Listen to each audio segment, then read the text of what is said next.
Hello everyone, welcome back to my YouTube channel House of Vlog. So friends, कैसे आप लोग? So friends, हम अपनी लास्ट वीडियो में AIB 17 के क्वेश्चन नंबर 71 तक कंप्लीट कर लिया था। इन दिस वीडियो में उसे कंटिन्यू करने वाले हैं अपने क्वेश्चन नंबर 72 से।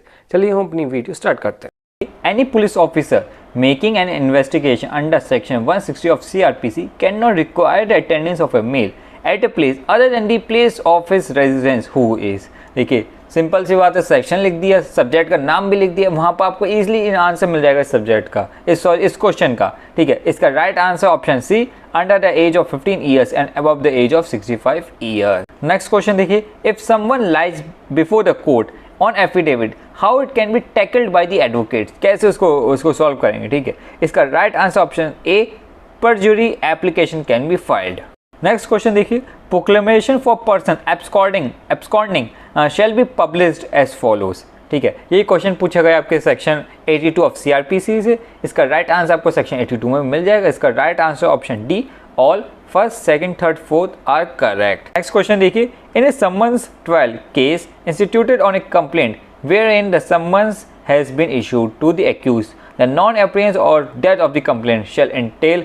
क्या होगा इसका राइट आंसर? इसका ये क्वेश्चन पूछा गया आपके सेक्शन 256 ऑफ CRPC से। इसका राइट आंसर उसमें आपको सेक्शन 256 में मिल जाएगा। इसका right answer option B, acquittal of the accused. Next question देखिए, suppose FIR is not registered by the SHO, मतलब आपका station house officer. What are the options that the complainant has. तब इसके बाद आपका मान लीजिए FIR लॉन्च नहीं करी आपके SHO ने, तब क्या आपके पास कंप्लेनेंट के पास? ठीक है, इसका right answer option D, both approach superintendent of police and approach magistrate by filing private complaint. Next question देखिए, which of the following section of CPC deals with the concept of statutory carta. ये तो बहुत ही easy question है, तब आप कोई भी student CPC पढ़ता है तब ही स्टार्टिंग में आता है, ये इंपॉर्टेंट कॉन्सेप्ट है आपका। इसका right answer option B, section 11। Next question देखिए, mister X, mister Y and mister Z are jointly and severally liable for ₹10,000 under degree obtained by Mr. A. Mr. Y obtains a degree for ₹10,000 against Mr. A singly and applies for execution to the court in which the joint degree is being executed. Which of the following option is correct for Mr. A? ठीक है, order 21 rule 18 का example दे रखा है, Vietnam का example मिलेगा और वहाँ पर सेम बिल्कुल ये लाइन लिखी हुई है। ठीक है, right answer option A, Mr. A may treat his joint degree as cross degree. Order 21 Rule 18. Next question देखिए, A, B and C are co-partners of joint Hindu family. They jointly execute a mortgage in favor of Y. Y files a suit against all of them. Summons is served to C but not to A and B. None of them appears and an ex parte degree is passed against all. A and B apply to set aside the ex parte degree. The degree will be set aside against. ठीक है, question पूछा गया order 9 rule 11 के 13 जो आपका order 9 rule 13 है उसमें जो प्रोविजन दे रखा उससे पूछा गया ये क्वेश्चन। ठीक है, इसका right answer option C, A, B and C। Next question देखिए, which of the following provision of CPC 1908 deals with the institution of suits. ये भी बहुत ईजी क्वेश्चन है। ठीक है, आपके पास ऑप्शन दे रखे हैं, आपको एक क्वेश्चन ढूंढना ही कहाँ है। ठीक है, इसका right answer option C, section 26। ठीक है, नेक्स्ट क्वेश्चन देखिए, defendant shall within dash days from the date of service of summons on him present a written statement WS of his defence. Bracket में लिख रखा है order 8। ठीक है, अब आपको ऑर्डर 8 आपके CPC में ढूंढना है और आपको मिल जाएगा इसका राइट आंसर।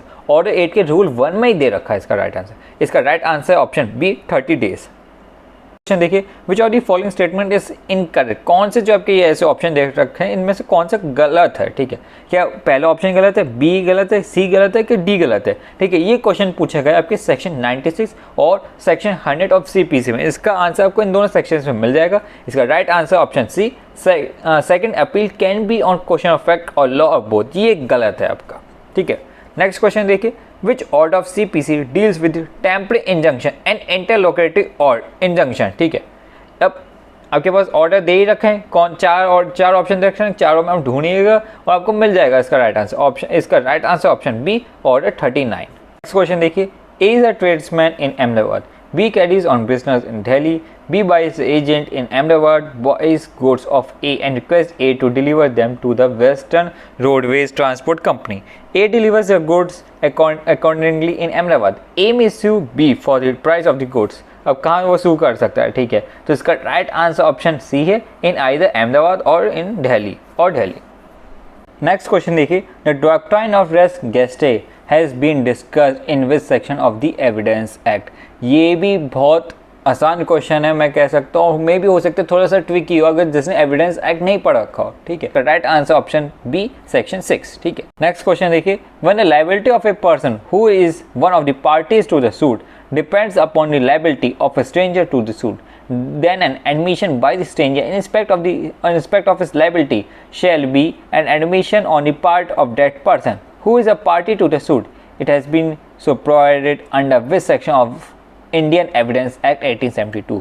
अब देखिए आपके पास ऑप्शन दे रखे हैं, आपको इमीडिएटली मिल जाने चाहिए इसका राइट आंसर। इसका right answer option C section 19। Next question देखिए, जुडिशियल एविडेंस मीन्स, ये भी बहुत इजी क्वेश्चन पूछ लिया। इसका right answer option A, evidence received by courts in proof और disproof of facts. Next question देखिए, which of the following is not a document according to Indian Evidence Act 1872। ध्यान रखिएगा, ये जो क्वेश्चन ऐसे पूछे जाते हैं नोट करके, नोट पर फोकस रखिएगा, ठीक है, क्योंकि कभी कभी जल्दबाजी में कुछ का कुछ लगा दें तो वो गलत हो सकता है आपका आंसर, ठीक है। या आपके section 3 of Indian Evidence Act में दे रखा है इसका राइट आंसर। इसका right answer option D, none of these, ठीक है। अब नेक्स्ट क्वेश्चन देखिए, presumptions as to dowry deaths is given under which section, ठीक है। अब हो सकता है आपको नहीं मिले इमीडिएटली आंसर इसका राइट आंसर, क्योंकि इस यहाँ पर सेक्शन तो लिखा ही नहीं है ना, कौन सा सब्जेक्ट से लिखा हुआ है। अब आपको थोड़ा सा ढूंढना पड़ेगा, मे भी आप हो सकता है आईपीसी ढूंढें, सीआरपीसी ढूंढें या कोई और सब्जेक्ट ढूंढें, ठीक है। बट मैं आपको एक रिलेट कर दूँ एक चीज़, तब ऊपर वाला क्वेश्चन आपका पूछा गया आपके एविडेंस एक्ट से, और उसके बाद जो क्वेश्चन आएगा वो भी आपके एविडेंस एक्ट से पूछा गया, तो एक चांसेस बन गए डेट ये भी एविडेंस एक्ट में दे रखा होगा, ठीक है। तो इसका राइट आंसर ऑप्शन बी है आपका सेक्शन 1813 बी, ठीक। Which of the following is not secondary evidence as per section 63 of Indian Evidence Act 1872? Section भी दे दिया और सब्जेक्ट का नाम भी दे दिया। इसका राइट आंसर आपको मिल जाएगा आपके सेक्शन 63 में। इसका right answer option D, copies not certified under section 63, ठीक। नेक्स्ट क्वेश्चन देखिए, as per order 6 pleading shall mean. अब ऑर्डर 6 दे दिया, सीपीसी में ऑर्डर होता है। इसका राइट आंसर आपको इमीडिएटली मिलेगा इसका, और आपको पता भी होना चाहिए। इसका right answer option C, both plaint and written statement. Next question देखिए, which of the following order deals with death, marriage and insolvency of parties. अब आपका ऑर्डर दे रखें, आपको मिल जाएगा इसका राइट आंसर। इसका राइट आंसर ऑप्शन सी है, ऑर्डर 22। नेक्स्ट क्वेश्चन देखिए, the arbitral tribunal shall not be bound by dash in the determination of rules of procedure. देखिए ये आपके आर्बिट्रेशन एक्ट से पूछा गया, आर्बिटर ट्रिब्यूनल लिखो तो आपका आर्बिट्रेशन एक्ट से पूछा गया, ठीक है। आर्बिट्रेशन एक्ट का है आपका सेक्शन 90, उससे पूछा गया ये क्वेश्चन, आपको सेक्शन 90 में मिल जाएगा इसका राइट आंसर। इसका right answer option D, both the CPC and Indian Evidence Act 1872, ठीक है। नेक्स्ट क्वेश्चन देखिए, which of the following section deals with arbitration agreement in arbitration consolation act 1996। इसका राइट आंसर आपको मिल जाएगा आराम से। इसका right answer option B, section 7। Next question देखिए, under what circumstances the arbitral proceeding can be terminated. अब अगर आर्बिट्रेशन का ब्रेक होगा तो इमीडिएटली इसका ढूंढ लोगे आंसर, ठीक है। इसका राइट इसका ये क्वेश्चन पूछा गया आपके सेक्शन 32 ऑफ आर्बिट्रेशन एक्ट से, ठीक है। इसका right answer option A, 1 and 3, ठीक है। नेक्स्ट क्वेश्चन देखिए, under section 29 of the arbitration consolation act 1996 arbitral proceedings with more than one arbitrator any decision of the arbitral tribunal, ठीक है। अब देखिए सेक्शन 29 लिख दिया, सब्जेक्ट का नाम लिख दिया, तो आपको इमीडिएटली इसका मिल जाएगा राइट आंसर। इसका right answer option D, shall be made by majority of its members. Next question देखिए, the provision for maintenance pendente lite in Hindu marriage act 1955 is given in. कौन से सेक्शन में लिखी हुई है मेंटेनेंस पेंडेंटी लाइट का, ठीक है। आप हिंदू मैरिज एक्ट लिखा ही आपके पास ब्रेक होगा तो इमीडिएट आप ढूंढ ही लोगे। इसका right answer option C, section 24। Next question देखिए, a Muslim wife may sue for divorce under the dissolution of marriage act 1939 section 2 if the husband has been innocent for a period of, ठीक है। आपके पास देखिए मुस्लिम act का break होगा, उसमें आपको ये एक्ट भी मिल जाएगा, ठीक है। और आपके पास और आपका सेक्शन भी लिखा होगा तो इसका इमीडिएटली आपको मिल जाएगा। इसका right answer option B, 2 years, ठीक है। नेक्स्ट क्वेश्चन देखिए, a leading question may be asked in, ये आपके एविडेंस एक्ट से पूछेगा। इसका राइट आंसर ऑप्शन सी है, क्रॉस एग्जामिनेशन।